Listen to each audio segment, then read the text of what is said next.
My father didn't ask, he commanded. 3 sharp knocks hit my door like gunshots in a courtroom. When I opened it, Richard Hayes, my father, the man who once called me his pride, stood there holding a folder thick with guilt and numbers. "I need the money tomorrow," he barked, shoving it into my hands. 800,000. It's Madison's debt, and no delays. 800,000. My sister's mistake. My father's order. My silence. I smiled just enough to make him uneasy. "Okay," I said. 4 hours later, I was rolling a suitcase through the quiet terminal, the sound of my heels echoing like a verdict. I wasn't running away. I was setting the stage. When my father came to collect the money the next day, he found my door locked and a single box waiting on the porch. Inside was everything he'd taught me, and everything he'd lose because of it. He stood in my living room like he owned the air itself. Richard Hayes, my father, the man who could make a room smaller just by breathing.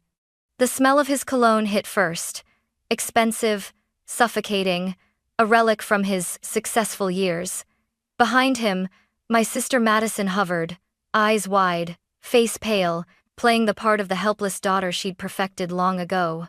"Olivia," my father began, dropping my name like a gavel. "You've done well. You've made a lot of money. It's time you remember who you made it for." I folded my arms. I didn't realize success came with a repayment plan. He ignored the jab, pulling out a folder and slapping it onto my marble counter. 800,000. Madison and Tyler owe it. You'll wire it by noon tomorrow. I blinked slowly. "You're joking." "Do I look like I'm joking?" His jaw clenched. "These are serious people. If she doesn't pay, they'll come after her and after me." "Then, maybe you shouldn't have guaranteed her loan," I said evenly. His glare could have stripped paint. "Don't get smart with me, Liv. Family comes first." Madison stepped closer, her voice soft and trembling, a melody she knew I couldn't stand. "Please, Liv.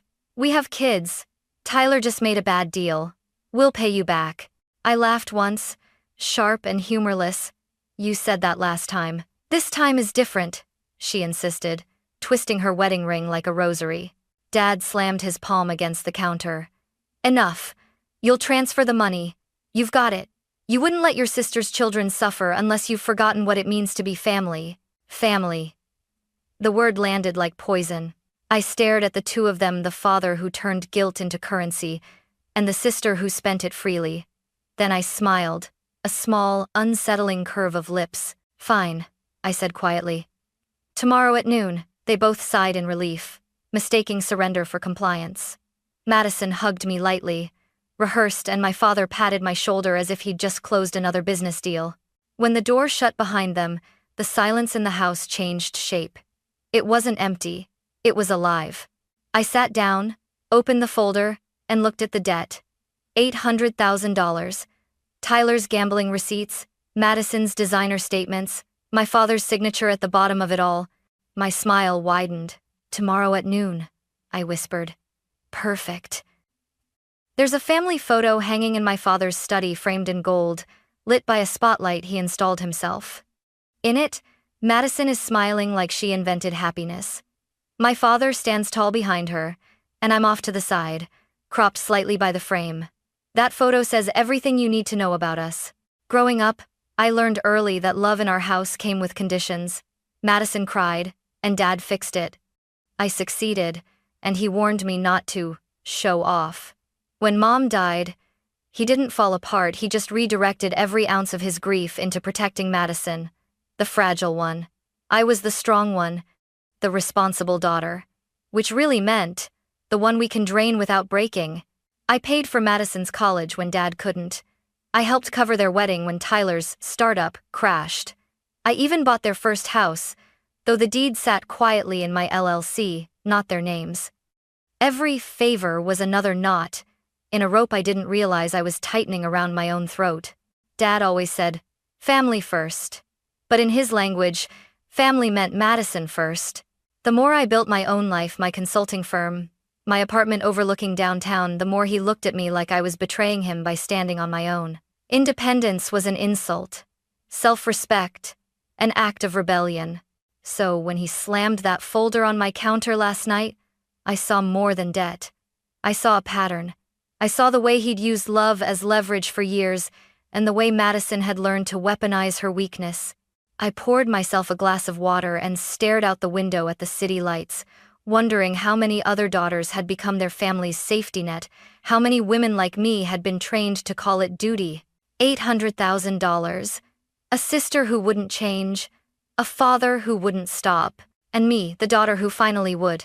By the time the clock struck midnight, my decision was made. The next time my father knocked on my door, he wouldn't find a daughter. He'd find consequences. By sunrise, the plan was already unfolding in my head like muscle memory I didn't know I had. Years of watching my father play power games had taught me something. Control isn't loud. It's silent, calculated, and timed to the minute.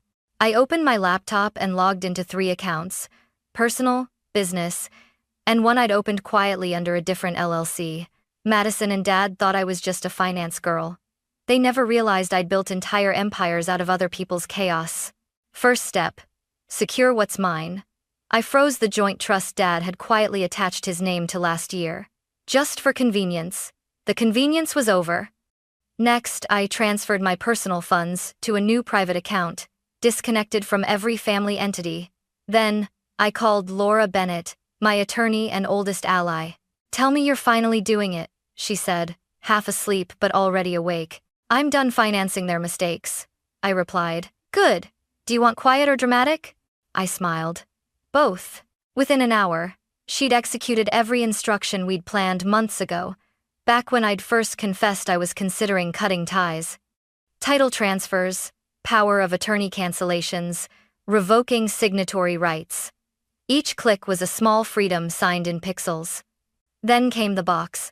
A simple cardboard box, the kind you'd use to move apartments or hide ghosts. Inside, I began to build my message. A copy of every wire transfer to Madison and Tyler. Screenshots of every desperate text from Dad. The deed to Madison's dream home under my name. And a single cashier's check for $10,000. On top, I placed a handwritten note. "You always said family comes first, Dad.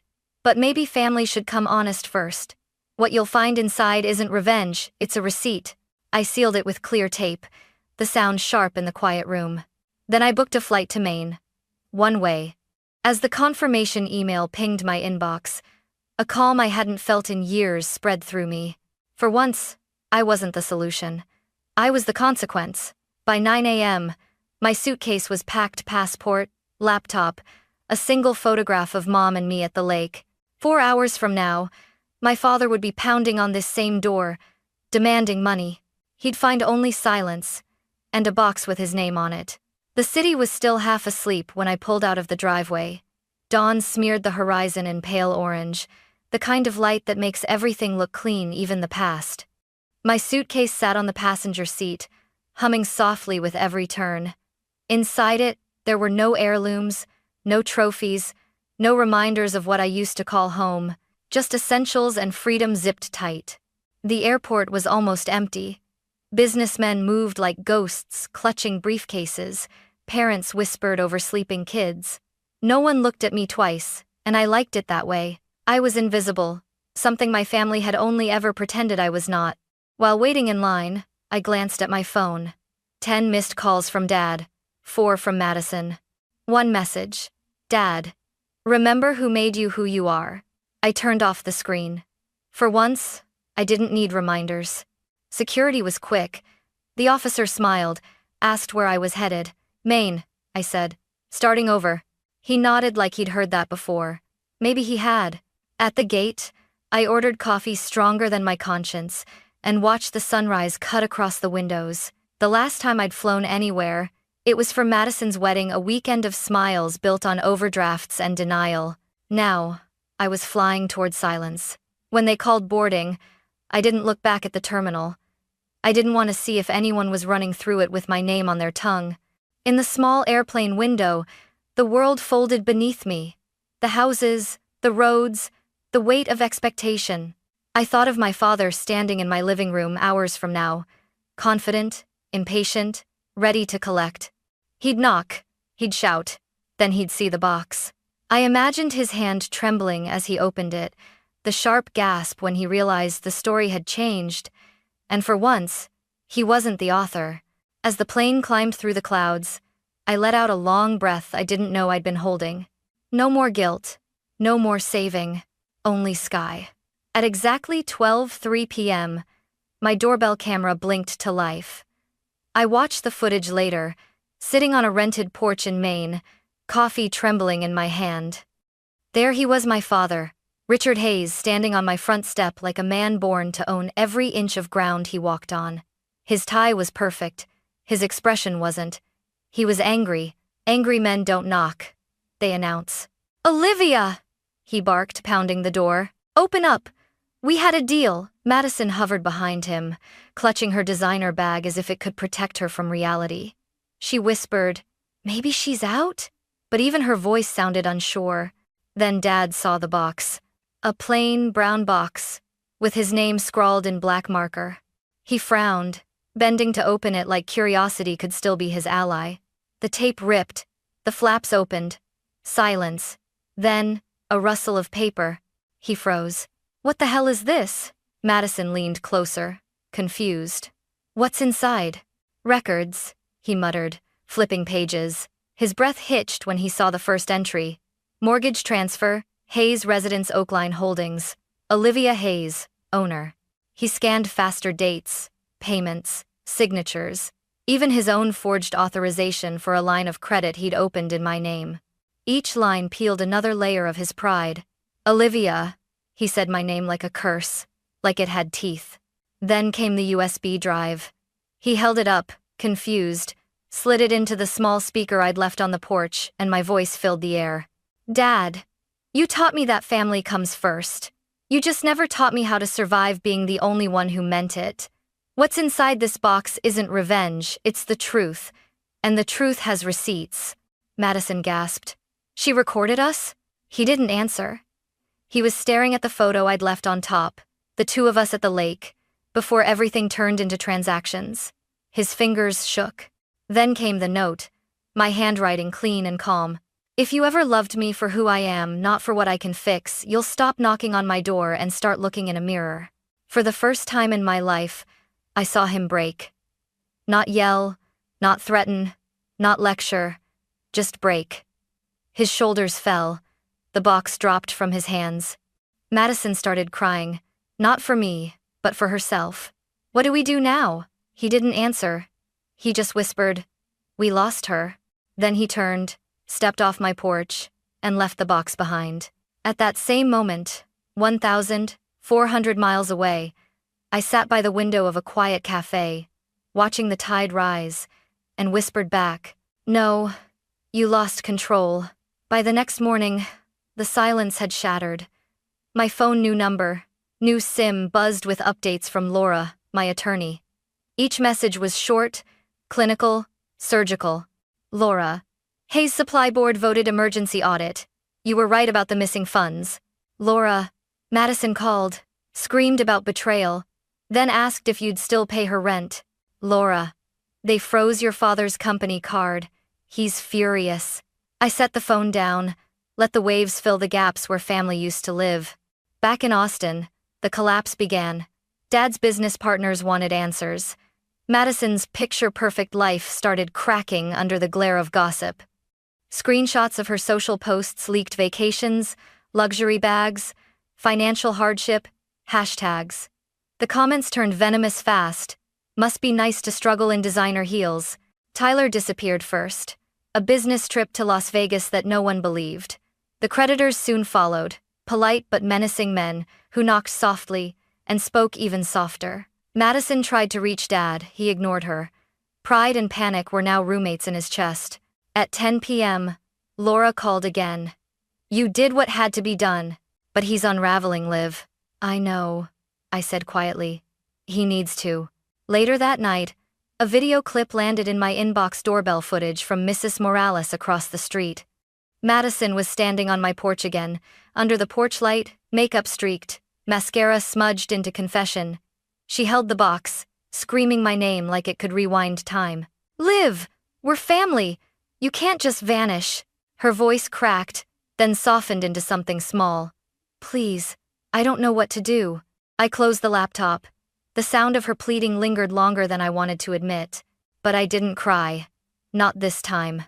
Because this was the part no one ever teaches you.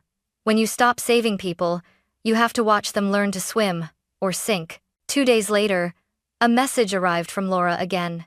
Laura, your father resigned from Hayes Supply. Board replacing him with the VP. Clean exit. I reread it twice. Relief came in strange ways, quiet, thin, but real. For the first time in my life, my father's power no longer extended to my bank account, my conscience, or my heartbeat. I wasn't the good daughter anymore. I was the woman who finally made peace with being misunderstood. It was a week later when my phone rang again. Unknown number. I almost ignored it until instinct whispered his name. Olivia. My father's voice was quieter than I remembered, stripped of its usual authority. We need to talk. I hesitated. Why? Because I finally understand what you did. The air in my small rental room went still. You mean the box? I mean everything. He exhaled shakily. You embarrassed me, Liv, but you were right to. And, for a long moment, neither of us spoke. Somewhere outside, the main wind rattled the window pane like it wanted to eavesdrop. I can't fix this, he continued. Madison's furious. The company's gone. But for the first time, I'm seeing things clearly. You were never the problem. I was.